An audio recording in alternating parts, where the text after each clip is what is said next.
Bonjour à toutes et à tous. Aujourd'hui, j'ai choisi la terre. J'ai choisi la terre est un livre écrit par Claude Michelet en 1976, année de sécheresse historique et de bon vin. Les exploitations comptent 25 hectares en moyenne. Les premiers GAEC ont une dizaine d'années. La demande de taurillon pour l'Italie est soutenue. L'insecticide et acaricide, le DDT, produit cancérigène et reprotoxique, vient d'être interdit. L'écologie vient de naître sous l'appellation science de l'environnement. J'ai choisi la terre pour la cultiver et pouvoir nourrir les animaux et aussi les hommes. Cet été 2019 a été encore trop sec et pourtant, cet hiver, nous regardons toujours passer l'eau sans pouvoir la stocker. J'ai choisi la terre par conviction et passion de la production agricole, pour le contact avec les animaux, la vie au plein air, la convivialité de la vie rurale. Et ça, personne ne trouvait à redire sur le chant du coq ou les odeurs. Alors que nous le savons très bien, la bouse de vache porte bonheur à condition d'y mettre le pied gauche. J'ai choisi la terre pour y élever les animaux et entretenir l'espace rural. Si notre bocage est beau et attrayant, c'est aussi grâce à nous, les éleveurs. Pourquoi les antispécistes, les anti-viande, les anti-éleveurs, les anti-tout ont-ils le droit de vouloir interdire l'élevage?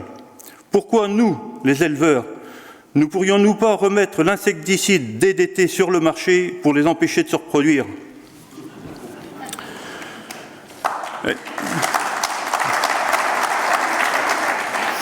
Elles ont choisi nos terres agricoles pour s'installer. Les éoliennes, 70 à 100 mètres de mât pour 250 tonnes de matériel. 1200 tonnes de béton enfouis jusqu'à 10-12 mètres de profondeur et environ une dizaine de kilomètres au travers de la campagne pour le raccordement au réseau électrique. Pour une durée de vie d'environ 20 ans, avec un rachat de 80 à 100 € mégawatt contre 30 à 50 pour le coût actuel.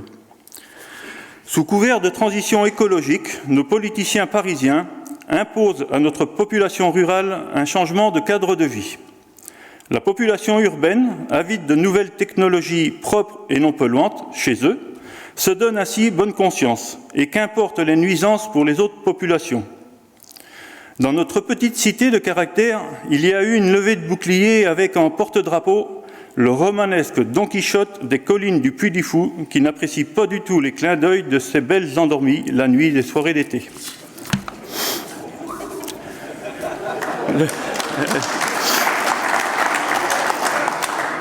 Le projet dans cette commune semble abandonné. Restons cependant vigilants, un dossier de construction d'éoliennes dure 10 ans. Il a choisi la terre et nous, les agriculteurs. C'est un plan, pas un plan de chou, pas un plan de betterave, non. Un plan pour la planète, mis en place pour capter les CO2, les fameux gaz à effet de serre. Ces composants gazeux, facteurs du réchauffement climatique. Pour ne plus être nocif, ce gaz doit être emprisonné.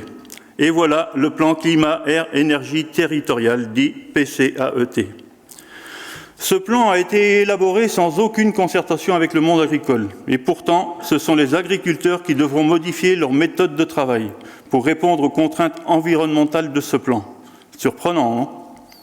Quand on voit que nos donneurs d'ordre de ce PCAET, de leur côté, réfugiés en ville, privilégient pour leur aménagement extérieur les claustras plastiques, la pelouse synthétique et les galets de couleur noir, blanc et autres, rappelant étrangement les entrées de cimetières et de funérariums. Et le captage de CO2 dans tout cela, on ne sait pas.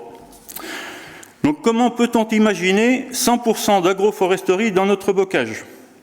Comment peut-on imaginer un labour occasionnel tous les 5 ans avec semi-direct le reste du temps sans glyphosate?